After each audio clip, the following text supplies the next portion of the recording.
오늘은 왜 침묵을 깨는가라고 하는 이 본문에 있는 말씀, 그리고 다른 여느 때보다는 조금 더 짧은 시간으로 같이 묵상을 해보고자 합니다. 우리가 알다시피 복음서를 보게 되어지면 오랫동안 복음서를 처음 대하는 사람들의 공통적인 어떤 그 질문이 생겨요. 그건 뭐냐면 예수님은 어떤 기적이나 치유를 일으켰을 때부터 항상 그 기적의 혜택을 받은 자들, 그 다음에 치유 혜택을 받은 자들, 그 다음에 귀신으로부터 자유해진 자들 속에 항상 주님이 조용히 해라 이 말을 합니다. 그러면서 나가서 떠들지 말고 내가 누구인지 말하지 말라. 이걸 이렇게 곳곳에서 이렇게 해요. 그러면 우리가 볼 때는 이걸 왜 주님이 이렇게 하시는가? 왜 자신의 신분과 능력을 감추시는가? 오늘날과 같은 시대면 자기를 더욱더 자랑하고 드러내야 되잖아요. 그렇게 해도 살기 어려운 시대인데 왜 주님은 자기의 정체를 이렇게 감추려 하시는가라고 하는 거. 그래서 심지어 제자들에게도 주님이 입단속을 하셨습니다. 그런데 오늘 드디어 여기서부터 주님이 본격적으로 자기 자신이 누구인가에 대하여 침묵을 깨십니다. 이 장면부터. 우리의 궁금증은 뭐냐? 왜 하필이면 이 순간인가 이겁니다. 그 지나간 좋은 시절 다 놔두고 오병이어를 일으켰을 때, 갈릴리 호수 위를 걸었을 때, 죽은 자를 일으켰을 때, 그때가 최고의 적기 아닌가요?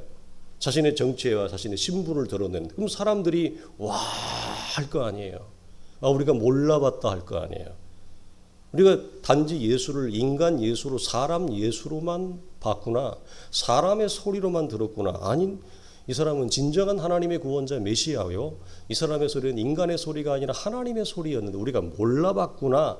이거 턱 칠 텐데 그 좋은 그 영적 효과와 찬스를 다 지워버리고 왜 하필이면 가장 초라한 시기, 가장 비참한 꼴로 신문과 죽음 앞에 설 때에 내가 바로 그다.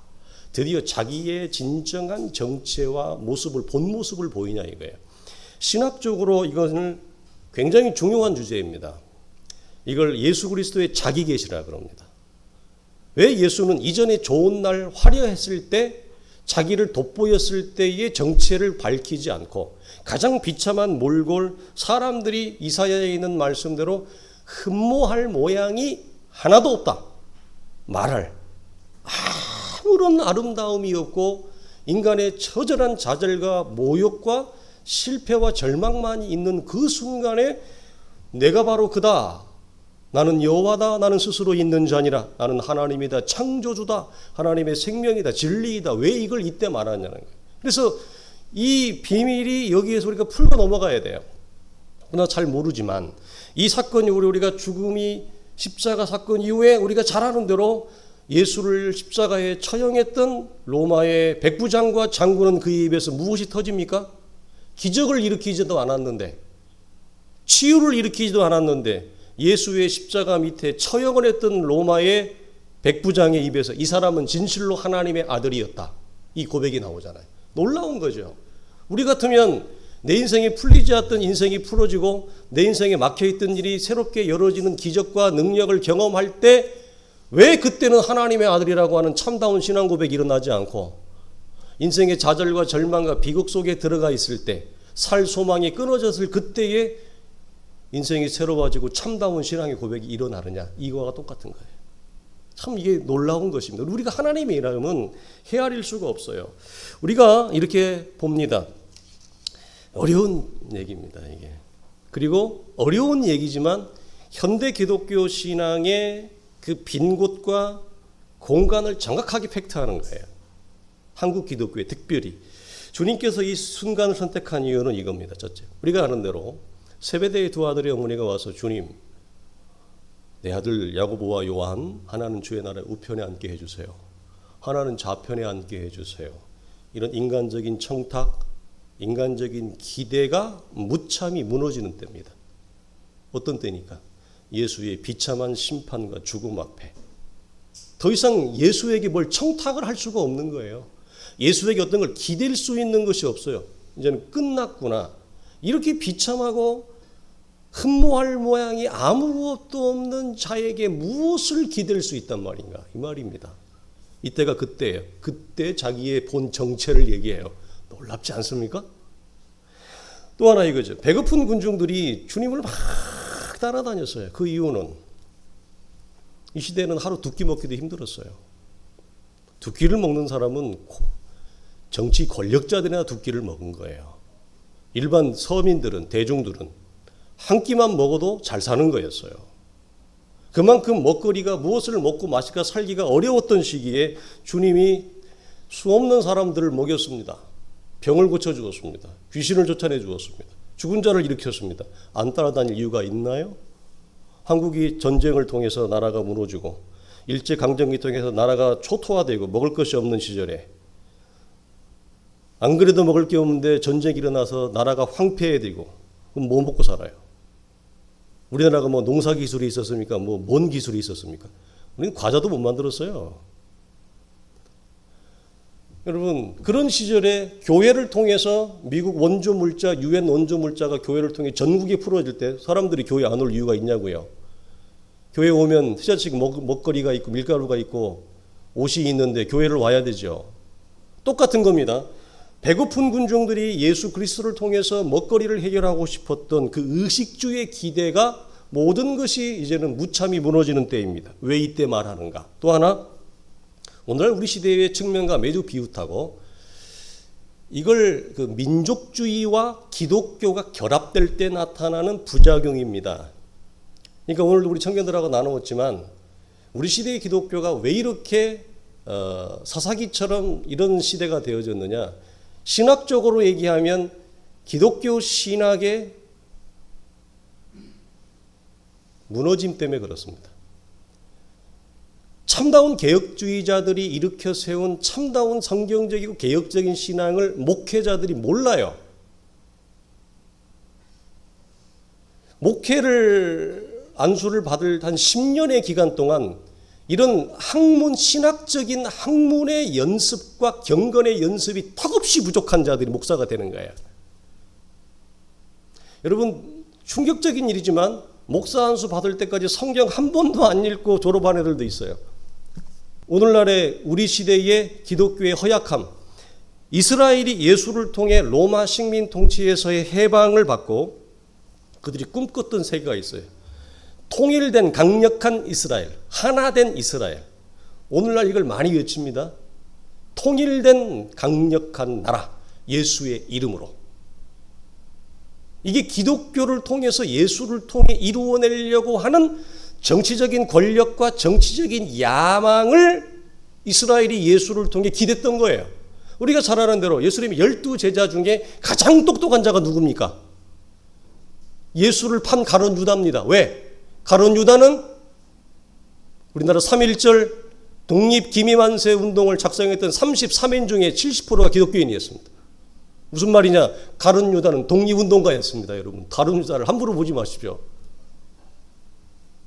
우리는 가룟 유다를 예수를 판 자라고 우리는 저주만 하니까 가룟 유다의 인간적인 실체를 모르지만 12제자 중에 가장 가방끈이 긴 사람, 요즘 말로 말하면 가장 사회적인 의식 깨어있는 자 가룟 유다였어요. 그는 2차 세계대전 당시로 말하면 레지스탕스였어요. 똑똑한 사람이었습니다. 가장 공부 많이 한 사람이었습니다.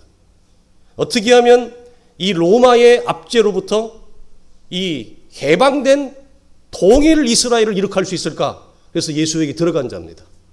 대단하죠? 의식이 있죠? 똑똑하죠? 안목이 있는 자였습니다. 그러나 그런 자가 갑자기 전향을 하고 등을 돌린 이후에는 예수를 통해 기대했던 하나된 이스라엘, 통일된 민족, 이게 깨진 것입니다.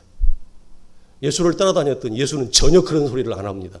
정치에 적자도 꺼내지 않는 것입니다. 실망이죠. 따라다닐 수가 없는 거예요. 무엇을 위해 따라다닌단 말이에요, 예수를. 기댈 수가 없고, 더군다나 그가 신문과 심판과 죽음 앞에 서자 가룟 유다는 이럴 바에야 팔아 넘겨버리자. 똑똑하니까 다른 11제자가 배신하고 배반하는 것 결이 다른 수준으로 배반을 하는 거예요. 이해하시겠죠? 복음이 들어오지 않은 자에게 똑똑함은 복음을 더 치명적으로 대적하는 인간의 지략밖에 되지 않습니다. 그래서 사도 바울이 우리는 지식에까지 새로움을 받아야 되느니라. 사도 바울이 인간적인 그 학문의 깊음과 학문의 오랜 수련과 내용이 복음이 들어오지 않자 그는 예수를 대적하는 치명적인 수준 높은 전략으로 바뀌잖아요. 그러나 수준 높은 인간의 지성과 전략이 어떻게 복음을 통해 예수를 통해 바뀌자 그건 새로워지는 거잖아요. 예수를 죽이고 교회를 핍박하던 율법의 구약적 지식이 하나님의 교회를 세우고 하나님의 사람들의 생명을 일으키는 생명적 율법적 지식으로 바뀌잖아요. 이것이 바울이 뭐라고 하는 율법이 아니라 지식에까지 새로움을 받아야 되느라 그리스도인. 그래서 한 내 인격의 부분 이게 아니라 머리부터 발 뒤꿈치까지 전인적으로 우리 한 인간의 전 인격이 그리스도 안에 새로워지는 거예요. 이것이 그리스도 안에 새로운 창조라고 얘기합니다. 그러니까 예수 그리스도에게 인간적인 모든 기대와 소망과 욕망을 걸었던 것이 무참히 이제는 무너지는, 그 뭐만 남았어요? 심판당하시고 신문당하시는 오직 예수라는 그리스도만이 있습니다. 이 말이 뭐냐? 오직 예수라는 하나님의 진리만 눈에 이제 조명이 보이는 겁니다. 오직 하나님이라는 창조주만이, 하나님의 구원자라고 하는 그 사실만이 이사야 53장의 예언대로 주님이 딱 서 계신 거죠. 그러니까 이 순간은 이런 거예요. 우리식으로 얘기하면 주님의 말씀을 들으면서도 우리는 오랫동안 이런 시기를 겪는데, 이것도 하나의 시기를 겪어가는 거예요. 뭐냐면 하나님의 말씀을 들으면서 인간의 욕망을 하나님의 말씀으로 채색합니다. 자기의 욕망으로 바꾼다고요. 하나님의 말씀을 들으면서 투사를 하는 거예요. 그리고 하나님의 말씀을 들으면서도 하나님의 일을 가장하여 기독교의 이름과 명분을 동원해서 여기다 무엇을 포장하느냐? 자기의 인간의 기대와 소망과 욕망과 야망을 여기다가 포장하고 깃대요. 이걸 우리가 구약적인 용어로 하면 이것이 여호와를 우상으로 바꾸는 거예요. 근데 많은 적지 않은 신실한 그리스도인들도 오랫동안 주님의 말씀을 들으면서도 여기에 자신의 욕망을 투사합니다. 여기 겁니다. 도박을 걸듯이. 하나님의 말씀을 들으면서도 하나님의 일을 하지만 여기에 자기의 인간의 기대와 소망과 욕심을 여기다가 걸어요. 오랫동안 걸어요. 근데 지금이 어떤 때예요? 내가 걸었던 인간의 기대와 욕망과 모든 야망이 예수가 심판과 처절하게 죽음을 당하는 순간에는 모든 것이 산산이 부서지는 거죠. 향유를 깬 여인의 옥합 사건처럼 내가 걸었던 인생의 모든 인생의 아름다운 것들, 그게 다 무참히 깨어지는 때, 이게 그리스도가 심판과 죽음 앞에 있을 때, 그때 주님은 무엇을 드디어 말하신다? 나는 하나님의 진리이다. 이 얘기를 하는 거예요. 여러분, 이 비밀을, 이 사실을 여러분 묵상을 했으면 좋겠어요. 우리가 하나님과 나와의 가로막고 있는 오래된 내 안에 보이지 않는 적이 있습니다. 그건 뭐냐면 나의 원함을 그리스도에게 투사하는 것입니다. 그리스도의 심판과 죽음은 가장 기본적인 무엇을 먹고 마실까 살까라고 하는 이 욕망부터 인간의 성공과 야망이라고 하는 권력이라고 하는 큰 욕망에 이르기까지 모든 것이 사라지는 순간, 이때가 그리스도께서 당신의 침묵을 깨고 비로소 당신의 정체를 말씀하는 순간이에요. 왜? 이때야말로 우리의 눈이 내가 투사하지 않는, 내가 어떤 것도 기대하고 어떤 것도 걸지 않아, 오롯이 하나님의 사람, 하나님의 자녀, 하나님의 진리 구원을 적나라하게 볼 수 있잖아요. 어떤 기대도 없잖아요. 어떤 기대도. 무엇만 보는 거예요? 예수 그리스도라고 하는 하나님의 존재 자체에 눈을 뜨는 겁니다. 이번 주 우리가 나눌 그 탐욕과 탐심, 어떻게 인간이 돈의 욕심을 넘어설 수 있느냐 말인가? 지난주에 나누었는데 키아누 브리스가 그 얘기했었어요. 키아누 브리스는 예수 믿는 사람은 아닐 거예요. 제가 알기로는. 뭐 혹시 믿을 수도 있는데 그건 잘 모르겠지만, 키아누 브리스가 그 엄청난 그 돈을 사람들에게 환원하고 주는 기쁨으로 없는 사람들, 가난한 사람들을 베푸는 기념으로 소아암 재단, 어린이 재단에 그 많은 돈들을 기여하는 하면서 자기는 그렇게 살아가는 그 기쁨이 언제부터 일어났다고요? 존재의 눈이 뜨일 때. 어떤 존재? 사랑하는 딸이 죽고 사랑하는 아내마저 죽었을 때. 존재의 눈이 뜨일 때 돈이 밑으로 내려가요. 중요한 거예요, 여러분. 그러니까 여기 이 순간이 어떤 순간이냐? 예수를 둘러싼, 나를 둘러싼 인간의 어떤 기대와 야망과 소망이 무참히 깨어지고 무엇만 남았어요? 하나님이라는 그 순백하고 순전한 존재만이 섰잖아요. 그 존재의 눈이 뜨일 때 비로소 나를 둘러싼 모든 인간의 관점과 안목이 새로워지는 시기라고 하는 것입니다.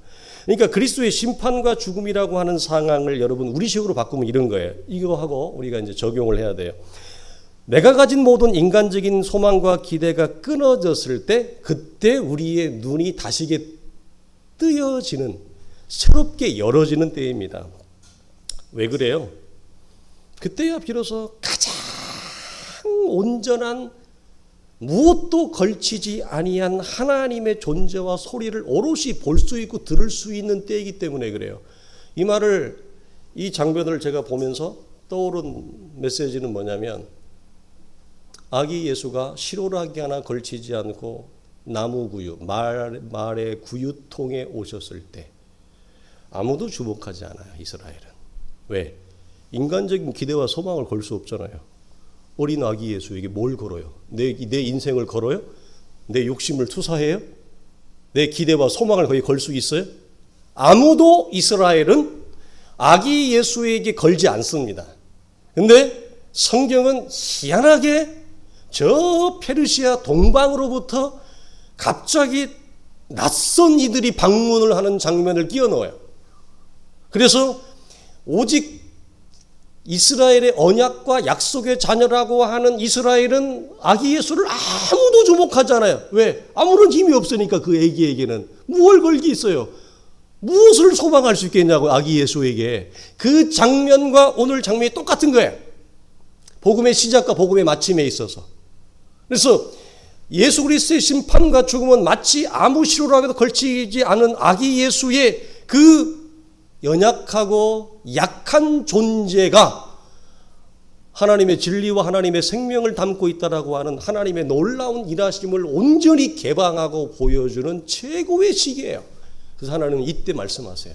그리고 그 온전한 하나님의 정체를 계시할 때 딱 나뉘어져요. 제사장, 온 이스라엘 공회, 그들은 하나님을 그 순간에도 알아차리지 못합니다. 그리고 오히려 낯선 사람, 여기에도 이방인, 이스라엘이 아닌 자가 그 그리스도 심판과 죽음에서 그리스도를 아는 비밀이 열어져서 이 사람은 진실로 하나님의 아들이소이다. 저 먼 페르시아 이방 민족이 황금과 유향과 모략을 가지고 와서 아기 예수께 경배하듯이 놀라운 공통점을 대조하면서 복음서 기자들은 누구를 우리에게 지금 질책하느냐? 기독교의 용어를 그렇게 많이 알고, 기독교의 전통을 많이 알고, 기독교의 미사를 그렇게 많이 사용하는 대제사장과 종교 지도자들과 이스라엘은 그렇게 많이 알고 있는데 정작 눈과 귀가 가리워져서 예수 그리스도가 지금 자기를 계시하시는 하나님의 아들이요 진리요 생명이요 구원이라고 하는 것을 말하는데도 다 꿀먹은 벙어리 하고 있어요. 그리고 한다는 말이 용감하게, 그 다음에 뭐라고 그랬죠? 예수를 죽이시오. 대신 그 죄는 우리와 우리 후손이 감당하겠나이다. 이런 아무것도 모르는 철부지, 그런 허무맹랑한 허영 같은 소리를 툭 뱉어요. 그래서 이 이유로 이들이 뱉은 말 그대로 어떻게 됐죠?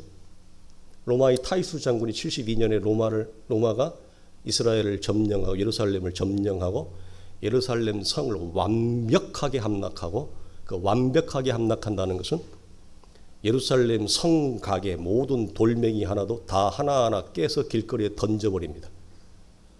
그때로부터 이스라엘은 1940 몇 년도입니까? 시오니즘 운동을 통해 이스라엘의 지금의 저 조그마한 강원도 땅덩어리를 봐도 작은 코딱지만한 나라가 설립되어지기 전까지 2000년을 전 세계를 떠돕니다. 흩어진 디아스포라로. 그리고 그것의 정점은 2차 세계대전에 폴란드를 침공함으로 시작되어진 유대인 홀로코스트 대학살을 통해서 인류 역사의 단일 전쟁으로서는 강히 상상할 수 없는 엄청난 수가 대학살을 당합니다. 성경의 역사신학자들, 특별히 역사신학자들 중에 선교신학자들이 있습니다. 이 선교신학자들은 이스라엘이 허무맹랑하게 자기들이 아무것도 몰라서 내뱉은 말, 예수를 쳐 죽이시오. 그리고 우리와 우리의 후손들이 이것을 감당하겠나이다. 이 말을 뱉은 것으로 인해서 이스라엘은 2000년 동안 지구를 떠돌고 2차 세계전에 말할 수 없는 대학살을 그들은 경험합니다. 무서운 일입니다. 그러니까 그들은 그렇게 가장 누구보다도 예수 그리스도를 잘 알 수 있다고 하는 환경과 조건 속에서도 예수 그리스도의 자기 계시를 그들은 여러분 외면하고 알지 못한다라고 하는 거. 그래서 우리는 주님이 왜 이런 시기를 택하셔서 자기를 설명하시는 나타내시는가? 사람의 소망이 온전히 끊어져야, 우리로 말하면 우리도 마찬가지입니다. 우리도 믿음의 길을 걸어가면서 사람의 소리를 여러분 언제 안 들려요? 언제 안 들립니까? 제가 묻는 건 이겁니다, 여러분. 하나님의 소리를 묻는 게 아닙니다.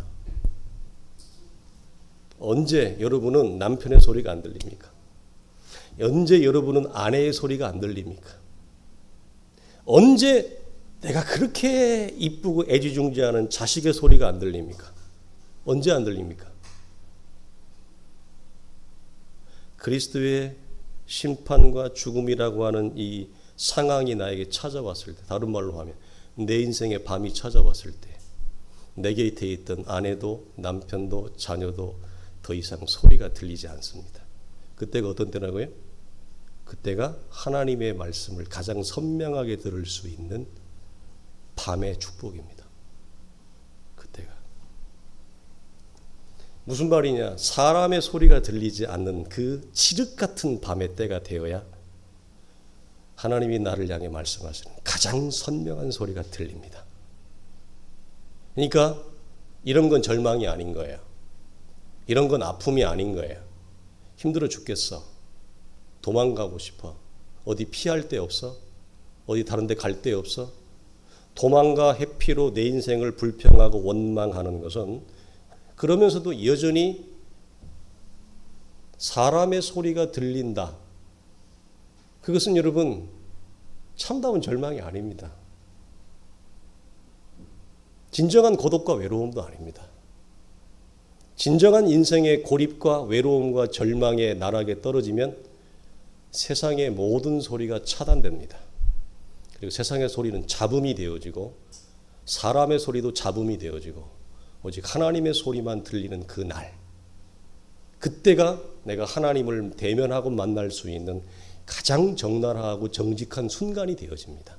그래서 주님은 이 시기와 이 때를 주님은 활용하셔서 우리에게 하나님을 볼 수 있게, 하나님의 소리를 들리게 할 수 있는 인생의 우리의 시즌에 아픔 우리가 겪고 경험하고 그러는 것입니다. 깊은 고난과 절망 속에 빠진 자들이 왜 그것으로 끝나지 아니하고 고난과 절망을 통해 이전과 다른 믿음과 더 큰 존재로 거듭나서 그들이 성장하고 큰 믿음을 가진 자가 되어지는가? 바로 이것 때문에 그렇습니다. 낮에 들리는 소리가 아니라 칠흑 같은 밤에 들리는 소리를 통해 하나님을 만난 자들, 하나님을 대면한 자들이 우리 속에 보이는 인생의 역전 같은 선물입니다. 내 인생의 밤이 되어야 나를 둘러싼 세상의 모든 잡음과 모든 언어가 온전히 사라지고 사람의 소리, 세상의 소리가 사라질 그때 우리는 하나님이 나를 향한 인생이 들어야만 하고 반드시 들어야 하는 하늘의 소리, 진리의 소리, 하나님의 소리를 여러분 선명하게 듣습니다. 네. 우리는 초월을, 한국 기독교나 우리 그 일반적으로 성도들이 한국에 말하는 기독교 신앙의 초월을 어떻게 이해하냐면, 나를 둘러싸고 있는 힘듦과 아픔, 회피하고 싶고 탈출하고 싶은 이 현실을 벗어나는 게 초월이라고 해요. 그러나 우리 그리스도의 심판과 신문 통해 주님이 말씀하시는 기독교의 초월이란 뭐냐? 심판대 위에 서는 게 초월이에요. 심판대 속으로 들어가는 신앙이에요. 지난주에 나누었죠? 외면과 회피하는 신앙이 아니라 나의 인생의 길에 피할 수 없는 절망과 고독과 아픔 속으로 들어가는 신앙이다. 그러니까 내 인생의 아픔 속으로 적극적으로 개입하고 참여해서 그 속으로 들어가는 게 뭐예요? 기독교의 초월이에요. 동굴로 산속으로 저 기도원으로 수도원으로 피하는 게 초월이 아니라, 여러분 이 그리스도의 심판과 죽음은 가장 모순적인 순간입니다. 여러분 보십시오. 어떻게 여러분 창조하신 자가 피조물로부터 여러분 심판을 받습니까? 가장 모순 아닙니까? 가장 모순적인 순간, 이례적인 순간이란 말이에요. 이 칠흑 같은 모순이, 그런데 하나님은 어떻게 사용하세요? 이 칠흑 같은 말도 안 되는 모순을 하나님은 역순, 역설로 바꾸어요. 어떻게? 이 말도 안 되는 일이잖아요. 그러니까 내가 인생을 살아가면서 말도 안 되는 일을 겪잖아요. 어떻게 나에게 이런 일이 일어날 수 있지? 도대체 이런 말도 안 되는 이 일, 칠흑 같은 모순을 속에서 하나님은 어떻게 만드느냐? 이 안에서 나를 향한 하나님의 구원, 나를 향한 하나님의 일을 도모해서 말도 안 되는 일이 말이 되어지는 사람으로 만들어 놔버려요. 이게 모순이 역설이 되어지는 모순과 역설의 원리예요. 이 세상은 다 모순이에요. 모순과 같은 세상, 모순과 같은 존재 안에서 하나님은 뭐냐? 어떤 초월을 일으키시느냐? 말이 되는 사람으로 나를 멋지게 만들어 놔요. 말이 되는 명예와 품격과 영광을 가진 고상하고 고매한 성도로 나를 하나님이 탈바꿈시켜 놔요. 말이 안 되는 상황에서. 이게 하나님의 모순에서 일하시는 하나님의 역설이에요. 그러니까 우리는 모순과 역설의 두 세계와 질서와 구조 속에서 우리는 신음하고 있는 건데, 여기에 우리가 하나님의 눈이 열릴 때 모순은 나를 하나님의 최고의 사람으로 만드는 하나님의 최고의 선물이구나. 그 모순이 뭐예요? 어떻게 나에게 이런 일이 일어나지? 어떻게 나에게 이런 말 같지 않은 고난이, 슬픔이, 아픔과 절망과 황당함과 억울함과 누명과 모함이 일어나지? 내가 세상을 악하게 살지도 않았는데, 우리가 성경공부 하나님 청년들에게 일부러 제가 이 얘기를 흘렸어요. 뭐냐? 솔로몬이 뭐라고 얘기해? 자문과 전도서에. 아니, 악하게 사는 놈이 악의 징벌을 당해야 되는데 악하게 사는 놈이 잘 사더라 이거예요. 세상을 사기도 안 치고 정직하게 선하게 사는 선한 사람이 도리어 악한 일을 경험하더라는 거예요. 모순이다. 솔로몬이 어떻게 선한 사람이 선한 축복을 받고 선한 일을 경험해야 되는데 선하게 사는 사람이 악한 일을 경험하느냐? 악인이 나쁜 일을 당해야 되는데 악인이 도리어 좋은 일을 당하더라. 이것 또한 모순이라. 여러분, 우리는 이 속에서 하나님이 말 같지도 않은 나에게 어떤 이런 고난과 절망과 억울함이 일어나느냐? 그 속에서 하나님이 모순을 역설로 바꾸시는 놀라운 하나님의 소리를 듣고 배울 때 우리는 여러분 새로워집니다. 반드시 새로워집니다. 그리고 이전과 견줄 수 없는 믿음의 영혼과 크기로 우리는 여러분 변화되어지고 거듭나는. 그러니까 여러분 놀라지 마시고 두려워하지 마십시오. 모순은 더 깊고 더 큰 하나님의 세계로 나를 초대하는 하나님의 초대장이에요. 그러니까 모순을 피하지 말라고요. 모순을 직면하시고 모순을 직시하시고, 즉 모순을 묵상하십시오. 그리고 그 모순 속에 담가놓은 하나님의 진리, 자, 이 그리스도의 심판과 죽음이라고 하는 가장 처절한 모순 속에 담아있는 진리가 뭐죠? 내가 바로 그니라.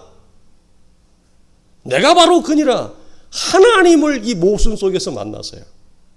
그러면 그 모순이 나를 새롭게 일으켜 세우는 구원의 놀라운 축복이 되어지는 그 은혜가 우리 모두에게 임할 수 있기를 주님의 이름으로 축원합니다.